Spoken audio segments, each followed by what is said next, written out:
అందరికీ నమస్కారం. వాజీ వార్తలకు స్వాగతం. ముందుగా ఈనాటి ముఖ్యాంశాలు.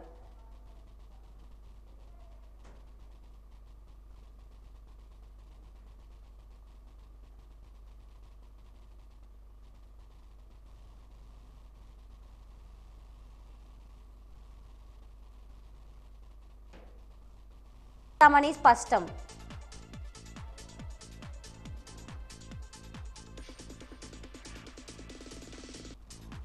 ప్రపంచవ్యాప్తంగా భారత నావికాదళకు ప్రత్యేక గుర్తింపు. సబ్మెరైన్ డే సందర్భంగా వాజీ ప్రత్యేక కథనం.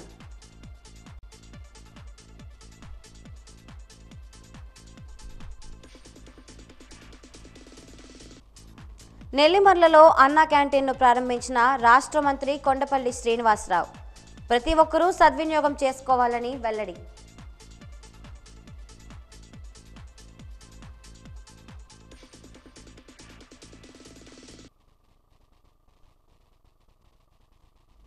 ఇప్పుడు పూర్తి వివరాలను పరిశీలిద్దాం.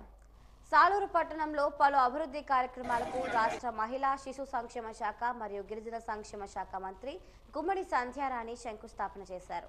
63 లక్షల రూపాయల వ్యయంతో official colony, Shivaji centre, Gollaveedhi, 6, 7, 8 వార్డులలో డ్రైన్స్, రోడ్లకు శంకుస్థాపనలు చేశారు. ఎన్నో ఏళ్ల కలగా మిగిలిన డ్రైన్స్ పనులకు శంకుస్థాపన చేసి ప్రారంభించడంతో మంత్రి సంధ్యారాణికి 6, 7 వార్డుల మహిళలు అభినందనలు తెలిపారు.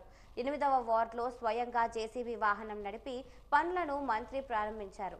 పట్టణంలో నీటి సరఫరా లేని వీధులలో త్వరలోనే పైలట్ వాటర్ స్కీమ్స్ ద్వారా నీటిని సరఫరా చేస్తామని మంత్రి చెప్పారు. శ్యామలాంబ అమ్మవారి జాతరకు ముందుగానే పట్టణంలో అవసరమైన ప్రదేశాల్లో రోడ్లు, మరుగుదొడ్లు, మంచినీరు ఇబ్బందులు లేకుండా చేస్తామని మంత్రి చెప్పారు.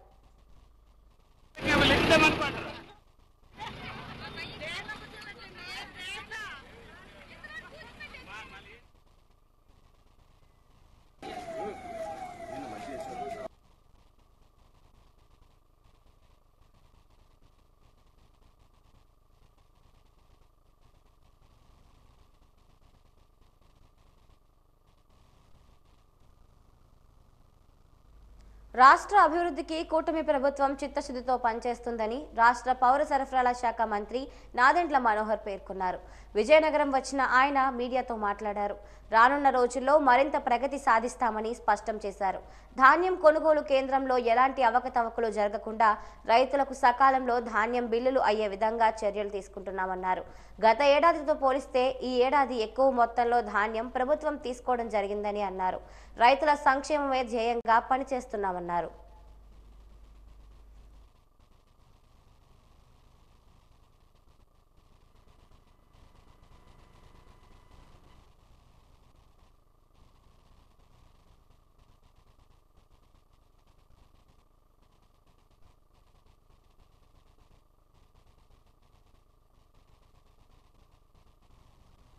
రైతాంగం కోసం నిలబడుతున్నాం. రైతుల్ని ఎంత ఇబ్బంది పెట్టారో మీ అందరికీ తెలుసు. దాదాపు 3 రోజులు 4 రోజులు మిల్లుల దగ్గర పోయి పాపం రైతులు కష్టపడిన పంటను తీసుకెళ్లి చివరికి దళారుల చేతుల్లో, మిల్లుల చేతుల్లో, లారీల కింద నిద్రపోయి వాళ్ళ సరుకు కాపాడుకోలేని పరిస్థితిలో నిస్సహాయంగా కష్టపడి పండించిన పంటని సగం ధరకు అమ్మేసిన రోజులు మీ అందరికీ తెలుసు. ఎందుకు కావాలని వాళ్ళు మీరు పండించిన ధాన్యాన్ని ఫలానా మిల్లుకే తోలమని ఎందుకు చెప్పారు గతంలో చెప్పండి? వాళ్ళ స్వార్థం కోసం. రైతు చేతిలో లేదు, రైతు నిర్ణయించలేడు. కానీ ఈ రోజున కూటమి ప్రభుత్వం వచ్చిన తర్వాత రైతుకే ఆ వెసులుబాటు కల్పించాం. జిల్లాలో ఎక్కడైనా సరే ఏ మిల్లుకి మీరు అమ్ముకోవాలన్నా కూడా మీ చేతిలోనే ఉంది ఆ నిర్ణయం. మీరే నిర్ణయం తీసుకుని మీరు పండించిన ధాన్యాన్ని తీసుకెళ్తే తప్పకుండా కనీస మద్దతు ధర ఈ రోజున రాష్ట్ర వ్యాప్తంగా మనం ఏదైతే నిర్ణయించుకున్నామో దాని ప్రకారంగానే కొనుగోలు చేస్తాం, కానీ పొరపాటు చేయమని చెప్పాం. అదే కాదు, మీరు ఎప్పుడైతే ధాన్యాన్ని తీసుకెళ్ళి మిల్లు అప్పచెప్తారో అప్పటి నుంచి 48 గంటలు అన్నాం మేము రెండు నెలల క్రితం. 48 గంటలు కాదు, ఈ రోజున 24 గంటల లోపే రైతుల్లో ఒక ఉత్సాహం తీసుకొచ్చేటట్టు, ఆనందం తీసుకొచ్చేటట్టు మనం అందరం కూడా అందించగలుగుతున్నాం. జిల్లాలోనే, మన విజయనగరం జిల్లాలోనే గతంలో వైసీపీ ప్రభుత్వం గత సంవత్సరం ఇదే రోజున వాళ్ళు కొన్నది కేవలం 1012 మెట్రిక్ టన్నులు. ఖరీఫ్ మాసంలో వాళ్ళు మొత్తం ఈ రోజుకి కొన్నది 1012 మెట్రిక్ టన్నులు. కానీ మనం కొన్నది 54,000 మెట్రిక్ టన్నులు దాటిపోయామని చెప్పి నేను ఈ సందర్భంగా తెలుపుతున్నాను. 2,388 కోట్ల రూపాయలు 24 గంటల లోపే రైతు ఖాతాల్లోకి మనం జమ చేశాం. ఆ విధంగా మనం కష్టపడి పనిచేస్తున్నాం. గౌరవ ముఖ్యమంత్రి గారు చంద్రబాబు నాయుడు గారి నాయకత్వంలో రాష్ట్రంలో ఒక బంగారు భవిష్యత్తు ఉండే విధంగా స్వర్ణాంధ్రప్రదేశ్ 2047 కూడా మనం ప్రవేశపెట్టాం. ప్రతి జిల్లాకు ఒక ప్రణాళిక, ప్రతి నియోజకవర్గానికి ఒక ప్రణాళిక, ప్రతి చోట మనం అభివృద్ధి చేసి చూపిస్తాం. రాబోయే రోజుల్లో భోగాపురంలో మరి జూన్ మాసం కల్లా ఎట్టి పరిస్థితుల్లో కూడా పనులు వేగవంతమై నవంబర్ డిసెంబర్ కల్లా ఎయిర్పోర్టే మనం ప్రారంభించుకునేటట్టు శరవేగంగా పనులు ముందుకెళ్తూనే ఉన్నాయి. డిసెంబర్ 20 నుంచి 30వ తేదీలోపు సామూహిక గృహప్రవేశాలు ముఖ్యమంత్రి చంద్రబాబు నాయుడు చేయనున్నారని గృహ నిర్మాణ శాఖ ప్రాజెక్ట్ డైరెక్టర్ కూర్మి నాయుడు పేర్కొన్నారు. గృహ నిర్మాణ శాఖ కార్యాలయంలో ఈరోజు ఆయన వాజీ న్యూస్తో మాట్లాడారు. జిల్లా నుంచి 30 మందిని లబ్ధిదారులను ఎంపిక చేసి వారికి ఇంటి తాళాలు ఇవ్వడం జరుగుతుందన్నారు. రాష్ట్ర వ్యాప్తంగా ఎంతో ప్రతిష్టాత్మకంగా తీసుకున్న కార్యక్రమం ఇది అని, చంద్రబాబు రాష్ట్రంలో ప్రారంభిస్తే స్థానిక ఎమ్మెల్యేలు విజయనగరంలో సామూహిక గృహప్రవేశాల కార్యక్రమాన్ని ప్రారంభిస్తారని చెప్పారు.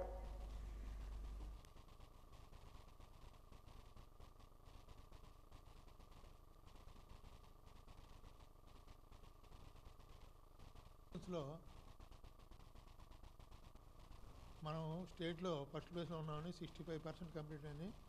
మనం ఫస్ట్ ప్లేస్లో ఉన్నాం.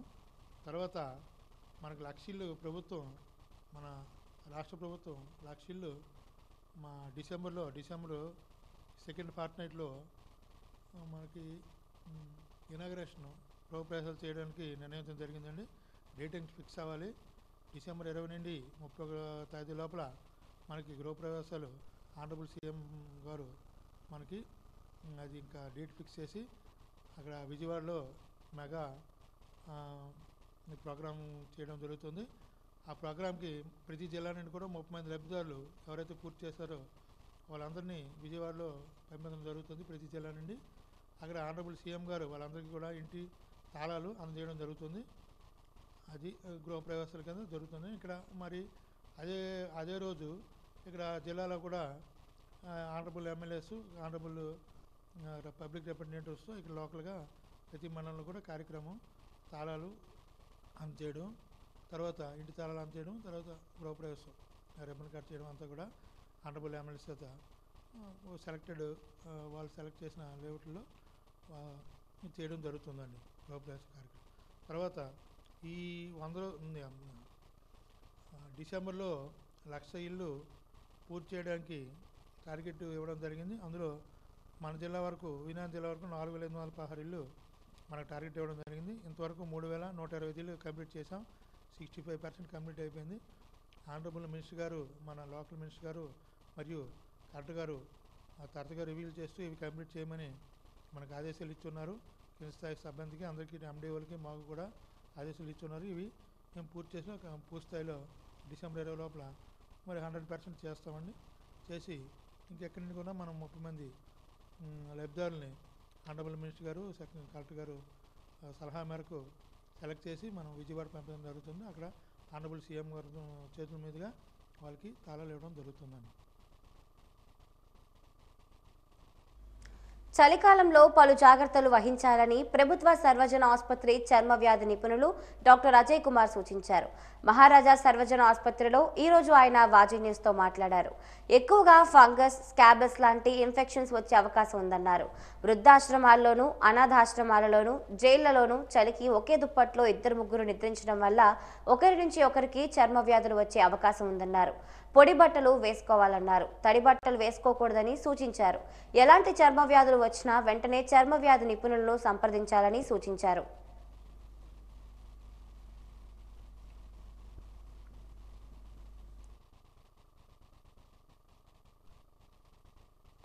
ఫంగస్ ఇన్ఫెక్షన్స్, తర్వాత స్కేబీస్ లాంటి ఇన్ఫెక్షన్స్ ఇవి శీతాకాలంలో ఎక్కువ అవుతాయి. కారణం ఏంటంటే చలికి ఇన్ఫెక్షన్స్ ఉన్న ఏరియాస్లో, హాస్టల్స్లో కానీ, జైల్స్లో కానీ, లేకపోతే అలాంటి అనాథాశ్రమాల్లో కానీ, లేకపోతే వృద్ధాశ్రమాల్లో కానీ, ఇలాంటి చోట మనుషులు వెచ్చదనం కోసం ఒకళ్ళకి ఒకళ్ళు దగ్గరగా పడుకోవడం, లేకపోతే ఒకే దుప్పటి కింద ఇద్దరు పడుకోవడం ఇలాంటివి జరుగుతాయి. దానివల్ల చర్మ వ్యాధులు ఒకళ్ళ నుంచి ఒకళ్ళకి వ్యాప్తి చెందడం వల్ల ఈ ఫంగస్ ఇన్ఫెక్షన్స్ కానీ, స్కేబీస్ కానీ ఎక్కువగా చూస్తూ ఉంటాం. ఇవి రాకుండా ఉండడానికి పైన చెప్పిన కారణాలన్నింటినీ కూడా మనం న్యూట్రలైజ్ చేయగలిగితే చాలా మటుకు ఇన్ఫెక్షన్స్ రావు. నేను చెప్పినట్టుగా పొద్దున సాయంత్రం స్నానం చేయటం, శరీరాన్ని శుభ్రంగా ఉంచుకోవటం, పొడిగా ఉన్న దుస్తులు ధరించడం, చర్మం తడిగా ఉన్నప్పుడు బట్టలు వేసుకోకపోవటం, అలాగే తడిగా ఉన్న బట్టలు ఏవి కూడా వేసుకోకుండా ఉండటం, చర్మ వ్యాధుల నిపుణులు మాత్రమే సంప్రదించి ఏదైనా సమస్యలు ఉంటే పరిష్కరించుకోవటం, తద్వారా శీతాకాలాన్ని మనం సంతోషంగా గడిపేయచ్చు.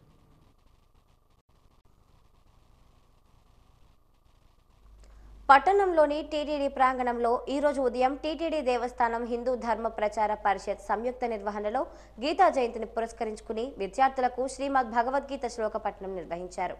100 మంది బాలబాలికలు 6వ అధ్యాయం ఆత్మ సంయమయోగం అంశంపై కంఠస్థం పోటీలు నిర్వహించారు.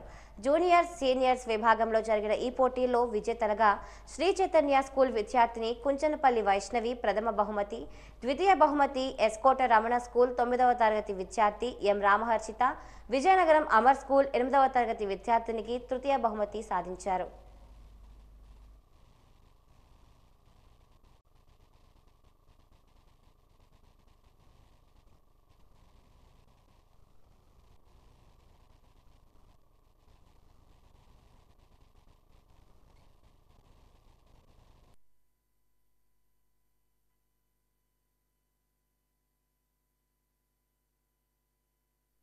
విద్యార్థులు ఈ కార్యక్రమాల్లో పాల్గొనడం చాలా ముదావహం, సంతోషదాయకం. స్వామి కృప వల్ల విద్యార్థులందరూ కూడా చక్కగా శ్లోకాలను పఠించడం జరుగుతుంది. ప్రోత్సహిస్తున్న తల్లిదండ్రులకి ప్రత్యేక కృతజ్ఞతలు తెలియజేసుకుంటున్నాం. ఎందుకంటే ఈ విభాగంలో సమాజంలో ప్రోత్సాహం చాలా తక్కువగా ఉంది. అయినప్పటికీ కూడా తల్లిదండ్రులు తమ పిల్లల్ని ప్రోత్సహించి స్వయంగా ఇక్కడికి తీసుకొచ్చి ఇందులో పాల్గొనడమే ఒక సంతోషంగా భావిస్తూ స్వామివారి ఆశీస్సుల కోసం ప్రయత్నించడం అందరం హర్షించదగ్గ విషయం. ఈ కార్యక్రమం ఇంకా దిగ్విజయం కావాలని మరెంతోమంది పిల్లలు హిందూ ప్రచార పరిషత్ ద్వారా ఈ శ్లోక పఠనం ద్వారా కానీ ధర్మాన్ని కానీ తెలుసుకొని భవిష్యత్తులో భారతదేశానికి మంచి విద్యార్థులుగా తయారవ్వాలని కోరుకుంటూ సెలవు తీసుకుంటాం. భగవద్గీత శ్లోక కంఠస్థ పఠన పోటీలు ఈరోజు స్థానిక టీటీడీ కళ్యాణ మండపంలో జరుగుతున్నాయి. ఇందులో 2 విభాగాలుగా జరుగుతుంది. 6-7 తరగతులకు ఒక విభాగం, 8-9 తరగతులకు 2వ విభాగం చొప్పున జరుగుతున్నాయి. ఇందులో ప్రథమ, ద్వితీయ, తృతీయ బహుమతులు కూడా ఉంటాయి. అదేవిధంగా సీనియర్ విభాగంలో కూడా ప్రథమ, ద్వితీయ, తృతీయ బహుమతులు కూడా ఉంటాయి. ఈ బహుమతులన్నిటి కూడా తిరుమల తిరుపతి దేవస్థానం హిందూ ధర్మ ప్రచార పరిషత్ ద్వారా నగదు రూపంలో అందజేయడం జరుగుతుంది. అదేవిధంగా సంపూర్ణ భగవద్గీత 18 సంవత్సరాలు పైబడిన వారికి కూడా పోటీలు ఉన్నాయి. వారికి ప్రత్యేక బహుమతులు కూడా ఇవ్వడం జరుగుతుంది. స్థానిక టీటీడీ కళ్యాణ మండపంలో వారు కూడా సంపూర్ణ భగవద్గీత చెప్పేటటువంటి వారు కూడా వచ్చారు. వాళ్ళకి కూడా బహుమతులు, వాటితో పాటు బాలబాలికలకు కూడా బహుమతులు ఇవ్వడం జరుగుతుంది. ఓం.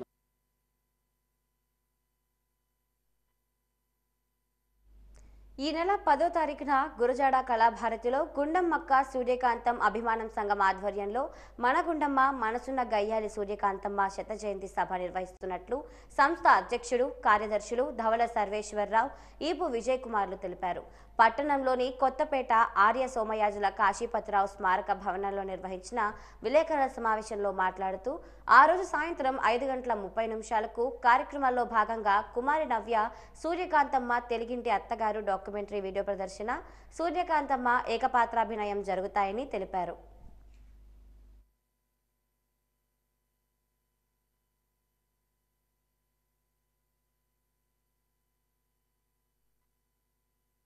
ఆవిడ మహానటిగా సావిత్రి అందరం కూడా చూసాము.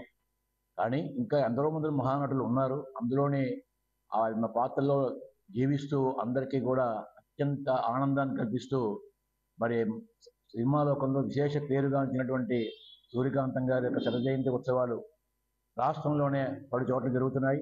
ఇదే రోజు ఇవాళ అనకాపల్లిలో జరుగుతోంది, విశాఖపట్నంలో జరిగాయి, హైదరాబాద్లో జరిగే, తెలంగాణ, ఆంధ్ర ప్రాంత భేదం లేకుండా అన్ని చోట్ల ఆమెకు ఘనమైనటువంటి నివాళి ఇస్తున్నారు. అదేవిధంగా మన విజయనగరంలో కూడా అటువంటి మహానటికి మనం ఇక్కడ ఉత్సవం చేయాలనే తలంపు అనేక మంది పెద్దల యొక్క ప్రేరణతోనే ఈ ఉత్సవాన్ని ప్రారంభిస్తున్నాము.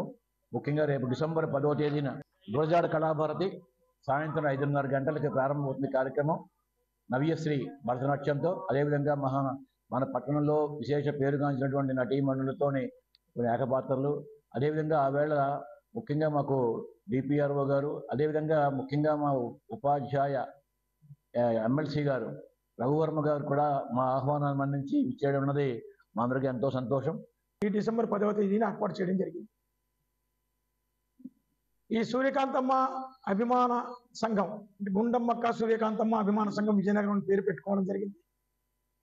దీనికి అధ్యక్షులుగా ధవళ సర్వేశ్వరరావు గారు, కార్యదర్శిగా నేను అనగా ఈ విజయ్ కుమార్ వ్యవహరిస్తున్నాం. మిగిలిన అభిమానులందరినీ కలుపుకొని ఈ కార్యక్రమం నిర్వహించడం జరుగుతుంది. సూర్యకాంతమ్మ గారి సినీ జీవిత విశేషాలతో ఒక అరగంట సేపు ఒక డాక్యుమెంటరీ ప్రదర్శించడం జరుగుతుంది. తర్వాత మన లోకల్ నటీమణులు, మా కన్యాశుల్కం మహిళా నటీమణుల చేత ఏర్పాటు చేయించిన కన్యాశుల్కం టీం నుంచి 2 నటీమణులు, సూర్యలక్ష్మి గారు, ఉదయగిరి నీలిమ, సూర్యకాంతమ్మ ఏకపాత్ర ఒక సన్నివేశం చేస్తున్నారు. పాత్ర ఆ సూర్యకాంతం అనే పేరు ఎంతగా మరి తెలుగు వాళ్ళ మనసులో నాటుకుపోయింది. ఆవిడ ఎడం చేయి తిప్పుతూ ఆ స్పీడ్గా మాట్లాడుతూ దబా మనం మాట్లాడితే ఆ రోజుల్లో ఉన్న సూపర్ హీరోలు కూడా ఎస్వి రంగారావు, గుమ్మడి, ఎన్టీఆర్, ఏఎన్ఆర్ లాంటి మహానటులు కూడా సూర్యకాంతం గారి దగ్గర చాలా జాగ్రత్తగా, అంటే ఆవిడ నటిస్తున్నప్పుడు మనం జాగ్రత్తగా చెయ్యాలి అని ఒక రకంగా అంటే జాగ్రత్త పడేవారు. అంతగా ఆవిడ సుస్థిర స్థానం సంపాదించుకుంది. వెలమ కార్పొరేషన్ డైరెక్టర్గా ఎంపికైన మిడతాన రవికుమార్ను రాష్ట్ర మంత్రి కొండపల్లి శ్రీనివాసరావు, నెల్లిమర్ల శాసనసభ్యురాలు లోకం నాగమాధవిలు ఘనంగా సన్మానించారు. గజపతి నగరం నియోజకవర్గ జనసేన పార్టీ ఇన్ఛార్జ్ మర్రాపు సురేష్ ఆధ్వర్యంలో ఈ కార్యక్రమం నిర్వహించారు. ఈ సందర్భంగా మంత్రి కొండపల్లి మాట్లాడుతూ, ముఖ్యమంత్రి చంద్రబాబు, ఉప ముఖ్యమంత్రి పవన్ కళ్యాణ్ ఆదేశాలతో రాష్ట్రాన్ని ప్రగతి పథంలో నడిపిస్తున్నామన్నారు. టీడీపీ, జనసేన, బీజేపీల కూటమి ప్రభుత్వం గత ఎన్నికల్లో విజయదుందుబి మోగించిందని అన్నారు.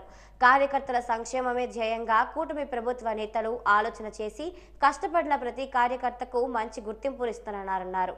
ఈ కార్యక్రమంలో బీజేపీ నాయకురాలు రెడ్డి పావని తదితరులు పాల్గొన్నారు.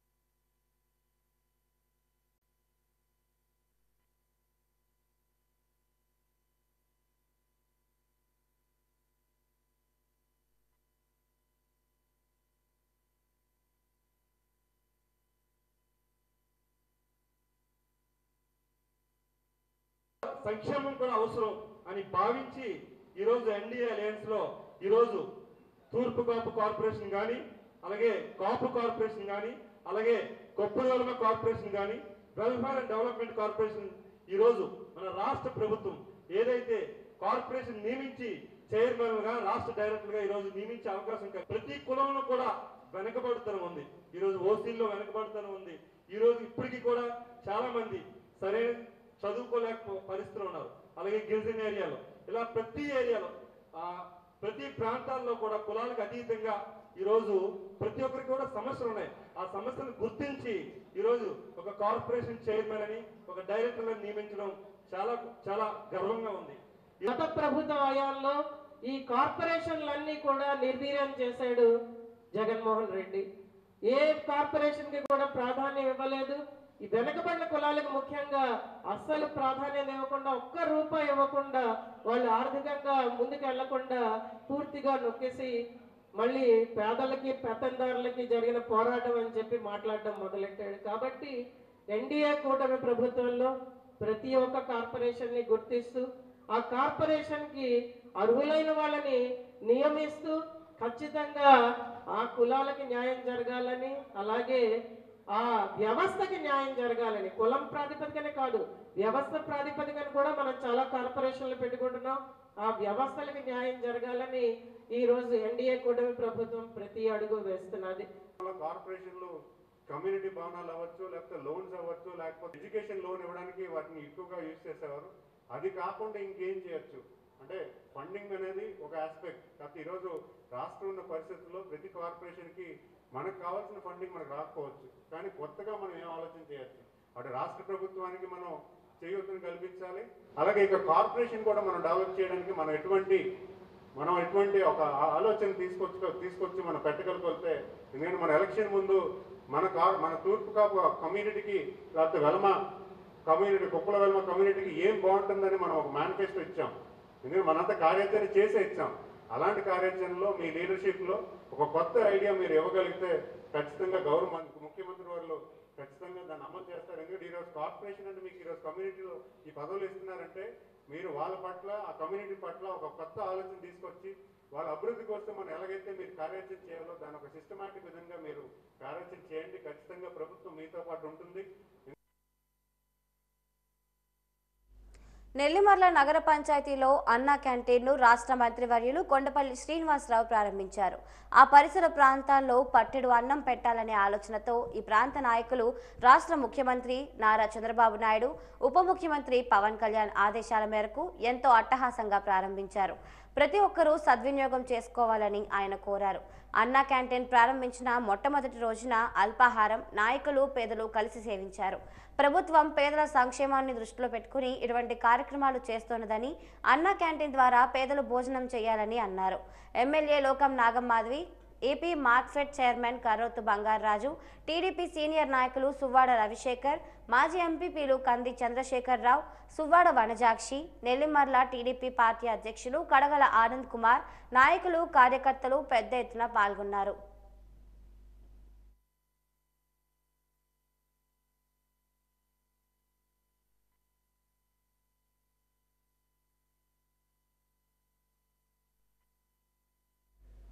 రెండు 2024-25 విద్యా సంవత్సరానికి జాతీయ ఉపకార వేతన పరీక్ష ఈరోజు ప్రశాంతంగా జరిగింది. ఈ మేరకు విద్యాశాఖ ఏర్పాట్లను చేసింది. ఉదయం 10 గంటల నుంచి మధ్యాహ్నం 1 గంట వరకు పరీక్షలు నిర్వహించారు. 2 జిల్లాల్లోనూ 5275 మంది పోటీ పడ్డారు. విజయనగరం జిల్లాలో 3902 మంది, మన్యం జిల్లాలో 1373 మంది రాయాల్సి ఉండగా కొంతమంది గైర్హాజరయ్యారు. గత ఏడాదితో పోలిస్తే అభ్యర్థులు స్వల్పంగా తగ్గారు. గత సంవత్సరం 5751 మంది పరీక్ష రాశారు. మొత్తం 26 కేంద్రాల్లో పరీక్షను నిర్వహించారు. విజయనగరంలో 18, మన్యంలో 8 కేంద్రాలను ఎంపిక చేశారు. బొబ్బిలి, చీపురుపల్లి పట్టణాల్లో పరీక్షా కేంద్రాలను ఏర్పాటు చేసి పరీక్షలను ప్రశాంతంగా నిర్వహించారు. మన్యం జిల్లాలో పాలకొండ పట్టణంలో పరీక్ష జరిగింది. ఈ పరీక్షకు 260 మంది ఇన్విజిలేటర్లు పరీక్ష నిర్వహించారు. జిల్లా విద్యాశాఖ అధికారి యు మాణిక్య నాయుడు పర్యవేక్షణలో పరీక్షలు ప్రశాంతంగా ముగిశాయి.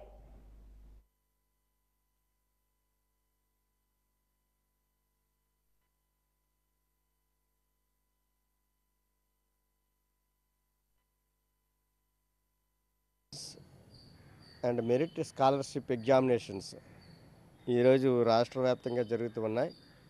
అందులో భాగంగా విజయనగరం పట్టణం నగరపాలక ఉన్నత పాఠశాల కస్పానందు ఈరోజు ఈ ఎన్ఎంఎంఎస్ ఎగ్జామ్స్ అనేవి విద్యార్థులు రాస్తూ ఉన్నారు. ఈ పరీక్షా కేంద్రంలో 240 మంది విద్యార్థులు పోటీ పరీక్ష రాయడం జరుగుతుంది. 240 మంది విద్యార్థుల్లో 10 మంది విద్యార్థులు ఆబ్సెంట్గా ఉన్నారు. ఈ పరీక్షల్లో మంచి ఫలితాలు చూపించినట్లయితే, విజయం సాధించినట్లయితే కేంద్ర ప్రభుత్వం వారికి నగదు ప్రోత్సాహకాలు 3 సంవత్సరాల పాటు ఇవ్వడం జరుగుతుంది. ఆ నగదు ప్రోత్సాహకాలు అనేవి వారి యొక్క చదువుకు ఎంతో దోహదపడతాయని తెలియజేసుకుంటున్నాను.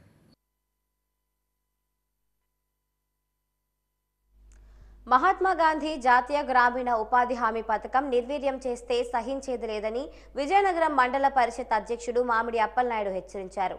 విజయనగరం ఎంపీడీఓ ఆఫీసులో మండల పరిషత్ సమావేశం నిర్వహించారు. ఈ సందర్భంగా ఆయన మాట్లాడుతూ ఎన్ఆర్ఈజీఎస్ పథకం పూర్తి స్థాయిలో అమలు చేయాలన్నారు. వేతనదారులకు కూలీలు అందే విధంగా చర్యలు తీసుకోవాలని అన్నారు. సిబ్బంది అలసత్వం వహించకూడదన్నారు. ఈ కార్యక్రమంలో ఎంపీడీఓ తదితరులు పాల్గొన్నారు.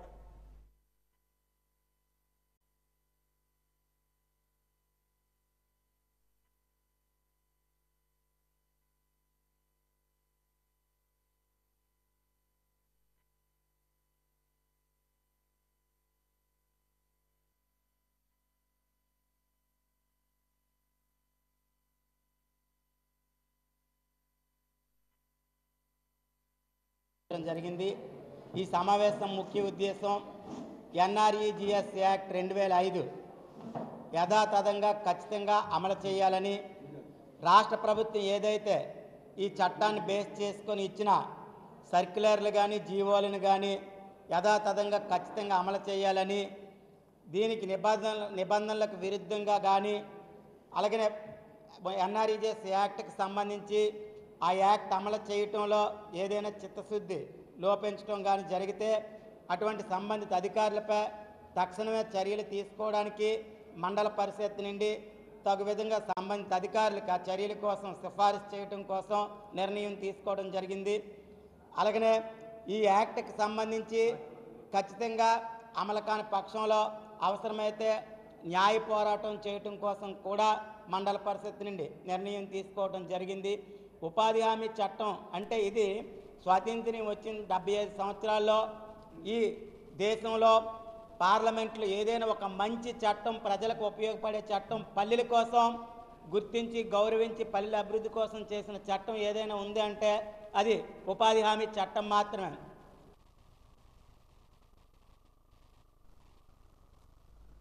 ప్రపంచవ్యాప్తంగా పరిశీలిస్తే భారత నావికాదళంకు ప్రత్యేక గుర్తింపు ఉంది. ఇండియన్ నేవీలో 16 జలాంతర్గాములు ఉన్నాయి. సముద్రంలో 300 మీటర్ల లోతు వరకు వెళ్లగలిగి 18 నాట్ల వేగంతో 45 రోజుల పాటు సముద్ర ఉపరితలాన్ని చేరుకోకుండా ప్రయాణించగల సత్తా కలిగిన జలాంతర్గాములు మన దేశంలో ఉన్నాయి. జలాంతర్గాముల దినోత్సవం సందర్భంగా వాజీ ప్రత్యేక కథనం. ఇండియన్ నేవీలో 16 సబ్మరైన్లు అంటే జలాంతర్గాములు ఉన్నాయి. అందులో ఎక్కువగా రష్యా, జర్మనీల నుంచి కొనుగోలు చేసినవి. ఇందులో ప్రధానమైనవి సింధు ఘోష్ తరగతికి చెందినవి. ఈ తరగతిలో మొత్తం 10 సబ్మరైన్లు ఉన్నాయి. వీటి బరువు 3000 టన్నులు. ప్రతి సబ్మరైన్లో 220 కిలోమీటర్ల దూరం లోపు ఉన్న నౌకలపైన ప్రయోగించగలిగే మిస్సైళ్లు ఉంటాయి. ఈ సబ్మరైన్లు సముద్రంలో 300 మీటర్ల లోతు వరకు వెళ్ళగలిగి 18 నాట్ల వేగంతో 45 రోజుల పాటు సముద్ర ఉపరితలాన్ని చేరుకోకుండా ప్రయాణించగలవు. 1985వ సంవత్సరం నుంచి అణు సబ్మరైన్లను నిర్మించడానికి కల్పాక్కం వద్ద ఉన్న అణు కేంద్రంలో కలిసి నేవీ కృషి చేస్తోంది. 2010 నాటికి 6000 టన్నుల బరువు కలిగి పూర్తి అణు సామర్థ్యం కలిగిన సబ్మరైన్ను 2010-25 నాటికి ఇలాంటివి మరొక 4 నిర్మించడానికి అవసరమైన చర్యలు చేపట్టడం జరిగింది. భారత నౌకాదళంలోని అన్ని యుద్ధ నౌకలకు ముందు ఇండియన్ నేవల్ షిప్ ఐఎన్ఎస్, జలాంతర్గాములకు ముందు ఇండియన్ నేవల్ సబ్మరైన్ ఐఎన్ఎస్ అని చేరుస్తారు. నీటిలో మునిగి ప్రయాణం చేయగల వాహనం సబ్మరైన్. వివిధ దేశాల నావికా రక్షణ దళాలలో జలాంతర్గామి ఒక ముఖ్యమైన భాగం. జలాంతర్గామిని మొట్టమొదటిసారిగా ప్రపంచ యుద్ధ కాలంలో విస్తృతంగా ఉపయోగించారు. జలాంతర్గాములు అనేక రకాలైన మిషన్లను చేపట్టగలవు. Anti surface warfare, anti submarine warfare, intelligence సేకరణ, మైన్ లేయింగ్, తీర ప్రాంతాలలో నిఘా తదితర మిషన్లు చేపట్టవచ్చు. చైనా వద్ద 56 సబ్మరైన్లు ఉండగా మన దగ్గర 14 మాత్రమే ఉన్నాయి. చైనా ఇప్పటికే 5 న్యూక్లియర్ సబ్మెరైన్లను సమకూర్చుకోగా మన తొలి న్యూక్లియర్ జలాంతర్గామి అరిహంత్ ప్రస్తుతం నిర్మాణ దశలో ఉంది. ఫ్రెంచ్ నావికాదళ రక్షణ ఇంధన సంస్థ DCNS రూపొందించిన జలాంతర్గాములను భారత నేవీ ఫోర్స్ ప్రాజెక్టులో 75లో భాగంగా ముంబైలోని మజ్గాన్ డాక్ లిమిటెడ్ నిర్మిస్తోంది. 6 స్కార్పిస్ క్లాస్ జలాంతర్గాముల్లోని మొదటిదైన INS కలవరిని 2017 డిసెంబర్లో భారత నౌకాదళంలోకి ప్రవేశపెట్టారు. ఇది డీజిల్ ఎలక్ట్రిక్ అటాక్ జలాంతర్గామి. 2017లో ప్రవేశపెట్టిన ఐఎన్ఎస్ ఖండేరి రెండవది కాగా మూడవది ఐఎన్ఎస్ కరంజ్ 2018 నేవీ దళంలో చేరింది. ఇక నాలుగవది ఐఎన్ఎస్ వెల 2019 నుంచి సేవలు అందిస్తుంది. రాబో 30 సంవత్సరాలలో 24 సబ్మరైన్లు ఇండియన్ నేవీ అమ్ముల పొదిలోకి చేరబోతున్నాయి. భారత నౌకాదళంలో చేరిన కొన్ని జలాంతర్గాములను పరిశీలిద్దాం. 1973 ఆగస్టు 13వ తేదీన ఐఎన్ఎస్ వేల, 1974 ఆగస్టు 10వ తేదీన ఐఎన్ఎస్ వగ్లీ, 1974 డిసెంబర్ 1వ తేదీన ఐఎన్ఎస్ శాతవాహన, 1986 ఏప్రిల్ 30వ తేదీన ఐఎన్ఎస్ సింధు ఘోష్, 1986 సెప్టెంబర్ 22వ తేదీన ఐఎన్ఎస్ శిశుమార్, 1986 నవంబర్ 20వ తేదీన ఐఎన్ఎస్ శంకుస్, 1987 జనవరి 12వ తేదీన ఐఎన్ఎస్ సింధుధ్వజ్, 1987 అక్టోబర్ 20వ తేదీన ఐఎన్ఎస్ సింధురాజ్, 1988 జూన్ 11వ తేదీన ఐఎన్ఎస్ సింధువీర్, 1988 నవంబర్ 19వ తేదీన ఐఎన్ఎస్ సింధురత్న, 1988 డిసెంబర్ 19వ తేదీన ఐఎన్ఎస్ సింధు కేశరి, 1989 డిసెంబర్ 9వ తేదీన ఐఎన్ఎస్ సింధు కీర్తి, 1970 డిసెంబర్ 17వ తేదీన ఐఎన్ఎస్ సింధు విజయ్, 1992 ఫిబ్రవరి 7వ తేదీన ఐఎన్ఎస్ షల్కి, 1994 మే 28వ తేదీన ఐఎన్ఎస్ శంకుల్, 1997 డిసెంబర్ 24వ తేదీన ఐఎన్ఎస్ సింధు రక్షక్, 2000 సంవత్సరం జూలై 19వ తేదీన ఐఎన్ఎస్ సింధు శస్త్ర. ప్రపంచంలోనే ప్రత్యేక గుర్తింపు పొందిన భారత నేవీలో మరిన్ని సబ్మరైన్లు వచ్చి చేరాలని, శాస్త్ర సాంకేతిక పరిజ్ఞానంలో భారతదేశం మరింత అగ్రగామిగా ఎదగాలని భావిద్దాం.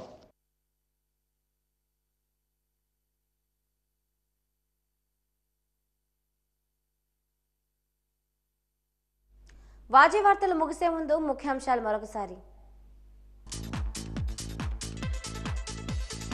సాలూరులో పలు అభివృద్ధి పనులకు శంకుస్థాపన చేసిన మంత్రి గుమ్మడి సంధ్యారాణి. మరింత అభివృద్ధి చేస్తామని స్పష్టం.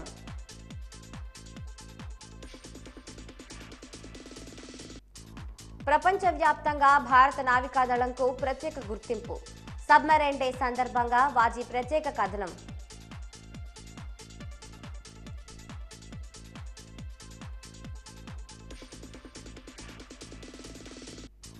నెల్లిమర్లలో అన్నా క్యాంటీన్ను ప్రారంభించిన రాష్ట్ర మంత్రి కొండపల్లి శ్రీనివాసరావు.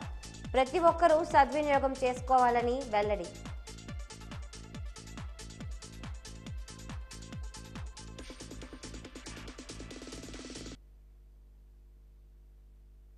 ఇంతటితో వాజీ వార్తల సమాప్తం. నమస్కారం.